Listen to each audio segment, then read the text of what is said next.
바울은 계속해서 자신의 동족인 이스라엘의 구원에 대하여서 아주 심도 있게 다루며 또 그렇게 말씀을 전하고 있습니다. 이는 그가 얼마나 이스라엘의 구원, 자신의 가족과도 같은 사람들, 자신의 형제 자매와 같은 그 사람들의 구원을 바라는지, 이 유대인들의 구원을 바라는지를 보여주는 장면이라고 할 수 있겠습니다. 11장의 중간 부분이라 할 수 있는 오늘 본문을 통해 바울은 이스라엘의 구원에 관한 하나님의 여러 경륜에 대하여서, 하나님의 일하심에 대하여서, 하나님이 어떻게 역사하실지에 대하여서 말씀합니다. 하나님이 이스라엘을 포기하지 않으셨고 이스라엘을 회복시킴으로 말미암아 더 큰 복이 이방인들에게 임하게 될 것이다, 모두에게 임하게 될 것이다, 이 말씀을 바울은 전하고 있습니다. 이스라엘을 향한 하나님의 구원 계획을 통하여서 구원의 통로가 되는 하나님임을 붙잡고 기도하기 원합니다. 또 이스라엘을 구원시키신 하나님이 우리와 우리의 가족들, 또 우리의 주변의 모든 사람들을 어떻게 구원하시겠다고 하는지에 대해서도 오늘 우리가 함께 말씀을 붙잡고 함께 기도하기를 원합니다. 처음으로 함께 기도하고 싶은 것은 우리의 연약함을 통해서도 주님이 일하신다는 것을 굳게 믿게 하여 주시옵소서입니다. 우리의 연약함을 통해서도 일하시는 하나님, 그 하나님을 붙잡자는 것이죠. 11절과 12절에 보면, 그러면 내가 묻습니다. 이스라엘이 걸려 넘어져서 완전히 쓰러져 망하게끔 되었습니까? 그럴 수 없습니다. 그들의 허물 때문에 구원이 이방 사람에게 이르렀는데 이것은 이스라엘에게 질투하는 마음이 일어나게 하려는 것입니다. 이스라엘의 허물이 세상의 부요함이 되고 이스라엘의 실패가 이방 사람의 부요함이 되었다면 이스라엘 전체가 바로 설 때에는 그 복이 얼마나 더 엄청나겠습니까? 말씀합니다. 바울은 이스라엘이 정말 완전히 망해가고 있는가라는 질문에 대하여 스스로 이렇게 단언합니다. 절대 그럴 수 없다라는 것입니다. 하나님이 선택한 그 백성 절대 그냥 망하고 그냥 그걸로 끝, 그게 아니라고 바울은 단언을 하고 있습니다. 하나님께서 절대 이들을 버리지 않는다고 그렇게 말씀하는 것이죠. 이는 이스라엘의 걸림으로 말미암아 이방인들에게 구원이 일어났고 그 구원으로 하여금 이스라엘이 질투하게끔 하여서 결국은 그 이방인의 구원을 통해 오히려 이스라엘도 구원을 받게 될 것이라고, 이스라엘 가운데도 구원이 임하게 될 것이라고 그렇게 바울은 말하고 있는 것입니다. 이스라엘이 가졌던 연약함이 무엇입니까? 이 당시 살아가던 유대인들의 연약함이 무엇입니까? 예수 그리스도를 부인하는 것이었죠. 우리를 위해 오신 예수 그리스도, 우리의 구원자로 오신 그 예수 그리스도에 대하여서, 복음에 대하여서 거부하는 것이었습니다. 구원자로 받아들이지 않았습니다. 자신들이 선택받은 민족이라는 어느 한 프레임에 완전히 갇혀버려서 당연히 그들은 구원받는 사람들, 우리는 그냥 어떻게 살아도 구원받는 백성들이라고 그렇게 착각을 하고 있었습니다. 이스라엘이 가지고 있던 아주 큰 연약함이었죠. 구원에 당연한 것은 없죠. 구원에 그냥 당연하게 연결되어지는 것은 없습니다. 우리가 주 예수 그리스도를 믿음으로 고백하고 그분을 나의 주로 모시고 그분의 복음을 믿을 때에 그때 우리에게 구원이 임하는 것이지 않습니까? 그러나 이러한 하나님의 구원 경륜은 이러한 이스라엘의 연약함, 모자람도 사용하셔서 우리와 같은 또 당시에 살아가던 이방인들을 구원해 내셨습니다. 유대인으로서는 절대 받아들일 수 없는 구원의 은혜가 자신들이 아니라 이방인에게 닿게 된 것입니다. 그러니 이 바울의 속이 얼마나 애끓고 얼마나 안타깝겠습니까? 그래서 바울이 말하고 있는 것입니다.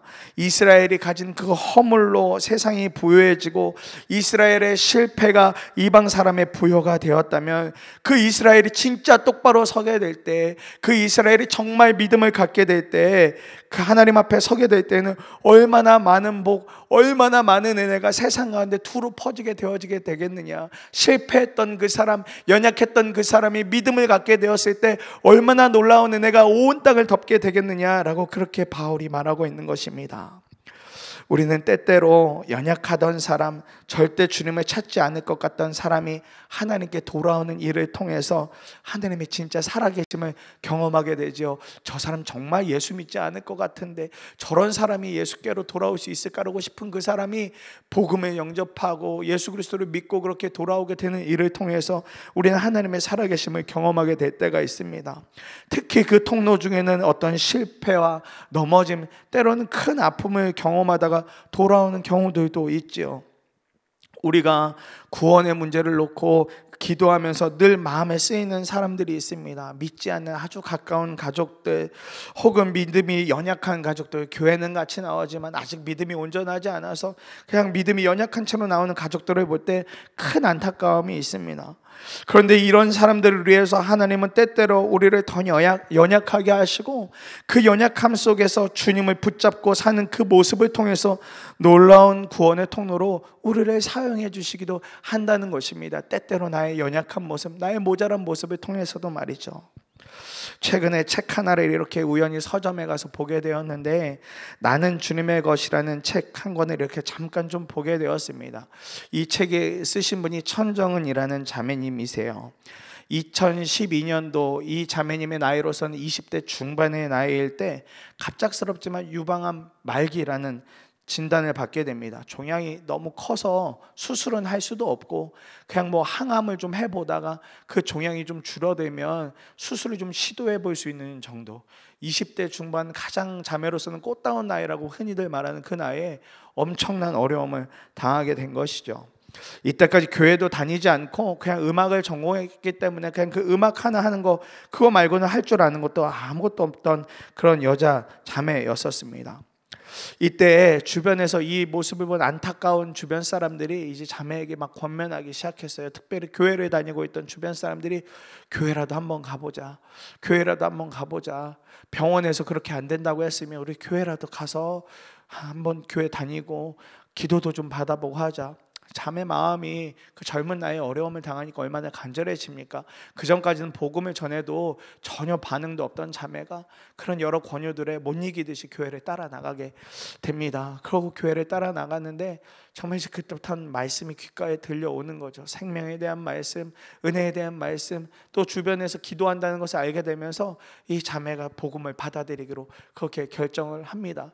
그리고 이제 복음을 받아들이고 사는데, 그렇다고 해서 삶이 바뀐 건 아니었어요. 2012년 이후로 최근까지 총 80차례의 항암을 받게 됩니다. 80차례의 항암까지 받게 돼요. 그 중간에는 암이 완치된 것 같다가도 다시 재발하고 거의 온몸에 다 퍼져나갈 정도로 그런 일들을 경험하면서 80차의 항암을 받아 나갑니다. 그런데 이제 이 자매가 복음을 받아들인 후에 어떻게 삶을 살아가냐면, 그 어려운 생활 가운데 주님을 완전히 붙잡게 됩니다. 그리고 그의 삶이 하루밖에 남지 않았다는 생각 드니까 본인이 믿음이 연약하지만 그 연약한 믿음을 가지고 주변 사람들에게 복음을 전하기 시작했어요. 내가 정말 어렵고 힘들었는데 하나님이 나한테 이렇게 말씀해 주시더라, 힘이 나더라, 이런 식으로 주변 사람들에게 복음을 전하기 시작했습니다. 그러니까 그 일이 어떻게 이렇게 기독교 방송국에도 알려지게 되고 또 여러 유튜브에도 알려지게 되면서 이분이 여러 곳에 다니면서 그렇게 자신의 연약함을 가지고 그렇게 하나님의 살아계심을 전하며 다녔어요. 그런데 이 자매의 마음에 늘 걸림이 있었습니다. 그 자매의 부모님이셨어요. 외부에 있는 다른 사람들의 구원을 위해서는 열심히 뛰어다니고 있는데 정작 자신의 가정에 있는 부모님에게는 복음을 어떻게 전할 수 있을까, 이 하나님을 어떻게 전할 수 있을까 매우 고민스러웠다는 거예요. 그러다 어느 날은 정작 부모님에게는 내가 복음을 전하지 못하고 있으니 참 답답하더라, 그리고 너무 힘들다라는 마음이 들어서 정말 마음을 먹고 그 부모님에게 복음을 전하기로 작정을 하셨답니다. 책에 이렇게 그날의 이야기를 기록해 놓으셨어요. 다른 이들의 구원을 위해 뛰어다니다가도 내 가족을 생각하면 마음이 너무나 아팠다. 어느 주일 예배를 드리는 가운데 하나님께서는 가족을 진심으로 사랑하지 않는 내 중심을 파헤치셨다. 나는 눈물로 하나님께 사죄드리며 다음 이 시간까지 부모님께 사과도 드리고 사랑을 표현하겠노라고 약속도 드렸다. 집에 오자마자 곧바로 실천을 했지만 민망하고 어색해서 하루하루를 미뤘다. 그러던 어느 날 집에 돌아오자마자 기도를 드리고 심호흡을 한 후에 먼저 엄마 앞에 섰다. 어리둥절한 엄마의 손을 끌어 아빠 옆에 앉혀드리고 아무 말 없이 그 앞에 무릎을 꿇었다. 엄마 아빠, 주일 예배를 드리는데 하나님께서 내가 너무 잘못했다고 책망하셨어요. 엄마 아빠한테는 굳이 내 마음을 표현하지 않아도 다 알 거라고 생각한 게 잘못이었고 말로 표현해야 한다고 하셨어요. 사실 내가 아픈데도 하나님을 찾지 않는 두 분이 원망스러워서 깊이 사랑하지 못했어요. 그래서 나쁜 말도 많이 했어요. 내가 다 잘못했어요. 앞으로는 어떤 말과 행동을 하시든 사랑하고 존중할게요. 내가 예수님을 영접하고 천국이 있다는 사실이 명확해지니까 다른 건 몰라도 엄마와 아빠를 꼭 천국에서 만나고 싶을 뿐이에요. 그래서 마음이 조급했어요. 내게 어떤 것도 해줄 필요 없으니 제발 교회만 같이 다녀주세요. 유일한 소원이에요. 아빠와 엄마 그리고 나, 우리 중 누가 먼저 하늘나라에 가든지 함께할 시간이 별로 없잖아요. 다른 건 내가 다 잘할게요. 주님을 만나주세요. 다음날 그 아버지가 평상시와 달리 교회 가고 있는 딸을 이렇게 기쁨에 배웅해 주시더랍니다.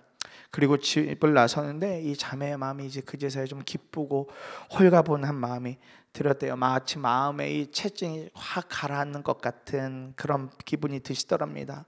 그렇게 기쁨과 소망을 안고 교회에 도착했는데 그날 정말 목사님의 말씀이 너무 꿀송이처럼 달게 들려오더래요. 그러면서 그 말씀 한 가지를 붙잡았는데 진리가 너희를 자유케 한다라는 말씀이 그 능력으로 그대로 삶에 고스란히 드러나는 것처럼 그렇게 다가오더랍니다. 그렇게 부모님들이 한 번의 믿음을 갖지는 않으셨지만 그 이후로 수차례 이제 부모님들에게 복음을 전할 수 있는 길이 열렸다는 글을 이렇게 책에 적어 놓으셨어요. 그러면서 중략하고 그 맨 마지막에 자매가 이렇게 적어 놓으셨더라고요. 깨달음의 끝에는 늘 부활하신 예수님이 서 계셨다. 내 생각이 주님의 말씀보다 위에 있거나 하나님이 주신 최고의 무기인 사랑을 놓친 건 그 부활을 놓친 것이다. 모든 것의 첫 단추인 부활, 오늘도 나는 부활하신 예수님과 동행하고 있는지 스스로 점검하고 성령으로 인도받는 참된 그리스도인이 되기를 기도한다. 이렇게 적어 놓으셨어요. 하나님은 우리의 연약함을 통해서, 우리의 여러 모자람을 통해서도 여전히 복음이 전달되어지게 하시고 복음이 선포되어지게 하십니다. 하나님은 이스라엘이 가진 그 연약함을 통해서 다른 이들을 구원하는 통로로 사용하셨습니다. 하나님은 우리의 연약함을 통해서도 반드시 다른 이들을 구원하는 통로로 사용하십니다. 때때로 연약함이 드러나십니까? 때때로 삶 가운데 실패가 다 드러나셔서 다 이제는 그만두고 싶으십니까? 좌절하지 마세요. 그 시간이 때로는 누군가의 구원을 위하여 쓰임받는 시간일 수 있습니다. 하나님은 연약함도 모자람도 상관없이 오직 주님만의 주권으로 구원의 역사를 써내려 가십니다. 오늘 우리를 통하여 일하실 하나님, 오늘 우리를 통하여 구원의 놀라운 은혜를 베푸실 그 하나님을 붙잡기를 간절한 마음으로 소망합니다. 그러면서 두 번째로 기도하고 싶은 것은 우리가 구원의 통로를 붙잡을 때 우리의 정확한 믿음이 중요하겠다 싶습니다. 그 정확한 믿음은 하나님은 구원의 하나님이십니다. 우리에게 정말 흔들리지 않는 믿음을 주십시오. 하나님은 구원의 하나님이십니다. 이 믿음이 아주 분명해야 하겠습니다.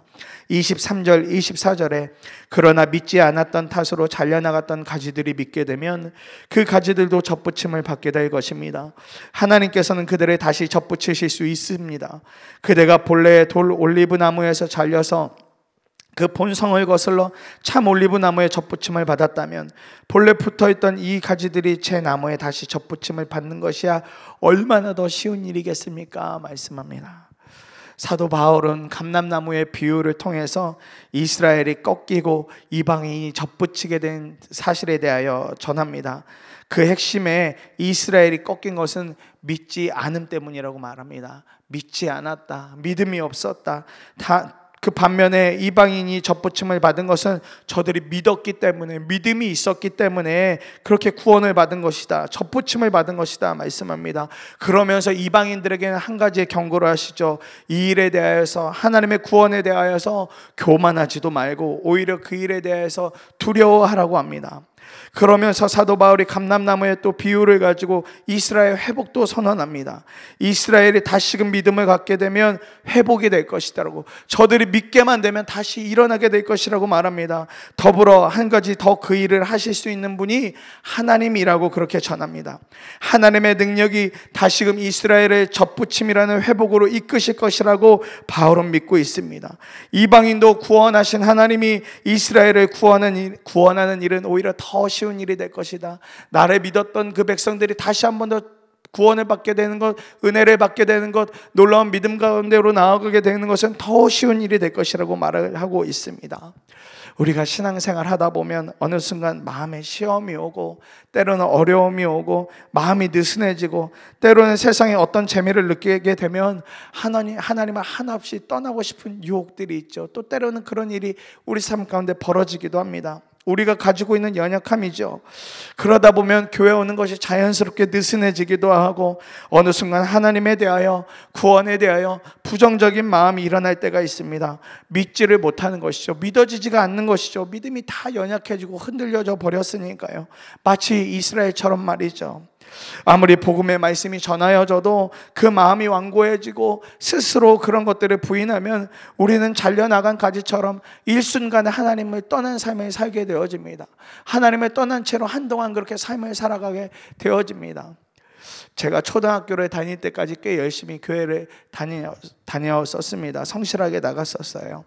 그러다 중학생이 되어졌을 때 교회보다 밖에서 노는 것이 어느 순간부터 더 재미있어지더라고요. 교회는 좀 지루하고 따분하고 재미없는데 밖에서 뭘 하고 놀아도 그 순간이 너무 즐겁고 행복하고 재미있다라는 마음이 드는 순간들이 있었습니다. 당시만 해도 토요일에 따로 중등부 예배를 드리고 주일에는 오전에는 일부 예배 참석만 하면 되는 것이 일반적인 중학생들의 교회 출석의 모습이었습니다. 밖에서 노는 게 재미있어지니까 토요일 오후 3시는 너무 황금 시간인 거예요. 이 시간은 교회 갈 시간이 아니라 밖에서 노는 것이 당연한 시간이다라고 어느 순간 정의하고 그렇게 재미있게 친구들하고 놀러 다녔습니다. 그런데 문제는 그러고 나니까 주일 예배도 너무 재미없는 겁니다. 학생 예배도 아니고 주일날 어른 예배 한 부를 드리고 있으니 얼마나 그 말씀이 지루하고 따분하겠습니까? 그러니까 예배 시간에 다른 거 할 게 없었어요. 예배 잘 드리고 있는 친구 한 명 꼬드겨가지고 정말 거의 한 2년 반 동안 설교가 시작하면 오목 두면서 노는 게 그 시간에 주된 일이었습니다. 예배 드리지 않고 설교 듣지 않고 설교 시작 땡 치면 끝날 때까지 목사님 마무리 기도하실 때까지 그렇게 오목 두면서 친구하고 그렇게 놀았어요. 그러니까 믿음이 없습니다. 믿음이 전혀 없었습니다. 말씀 들어도 무슨 말인지 모르겠고 기도도 할 줄 모르고 교회 다니는 시간은 길었는데 아무것도 할 줄 아는 게 없었습니다. 그리고 중등부 예배 토요일에 따로 나가지 않으니까 믿음의 선후배 친구들과도 거의 마주치지 못했습니다. 정말 그 오목 들 수 있는 친구 하면 딱 붙잡고 교회를 그렇게 다녔어요. 그러다 중3이 되어서 제 안에 의심이 생겼습니다. 이게 신앙이 맞나? 도대체 교회에서 하는 저 이야기가 뭐지? 도대체 목사님이 저 앞에서 하는 저 이야기가 뭘까? 믿음이 뭘까? 내가 도대체 이렇게 교회를 다니는 게 맞을까? 이런 의심들이 제 안에 이제 막 들어오기 시작했습니다. 바로 이럴 때 저를 기억하고 있던 친구들, 저보다 초등부 때는 거의 활동도 하지 않던 친구들이 와서 중등부 예배를 그냥 나가지고 저한테 권면을 하더라고요. 처음엔 당연히 싫다고 했죠. 가는 것도 싫고 여러 가지 마음이 복잡하고 생각이 복잡하니까 가기 싫다고 했습니다.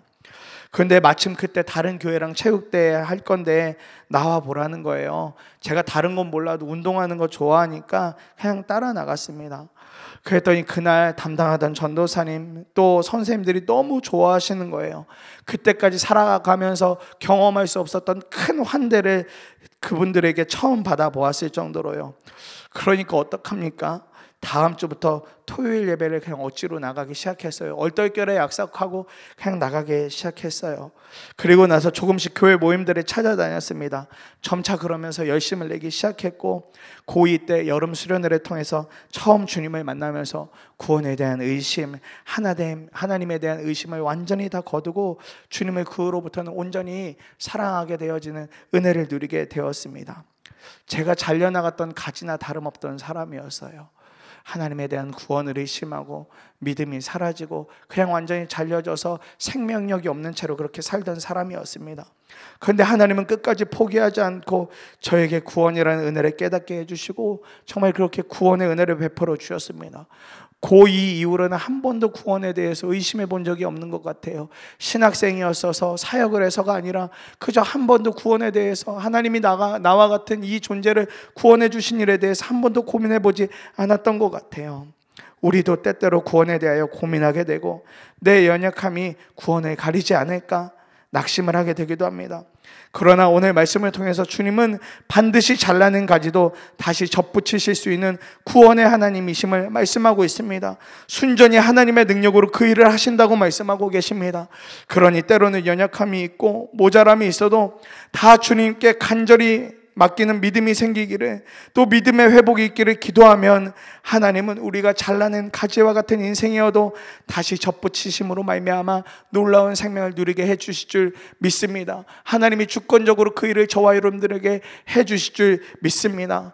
말씀을 마무리합니다. 하나님은 우리의 연약함을 통해서 때로는 다른 사람들을 구원하는 통로로 사용하십니다. 더불어 그 하나님이 우리의 구원자가 되어 주십니다. 이것은 변하지 않는 진리이고 구원은 오직 하나님만 하실 수 있는 능력입니다. 연약하고 모자라도 하나님은 이런 우리를 절대 포기하지 않으십니다. 끝까지 포기하지 않으십니다. 우리 가족도 끝까지 포기하지 않으십니다. 그러니 그 주님만 붙잡고 살아가는 저와 여러분 모두가 되시기를 간절한 마음으로 축복합니다. 우리 함께 말씀 붙잡고 두 번에 나누어 기도하기를 원합니다.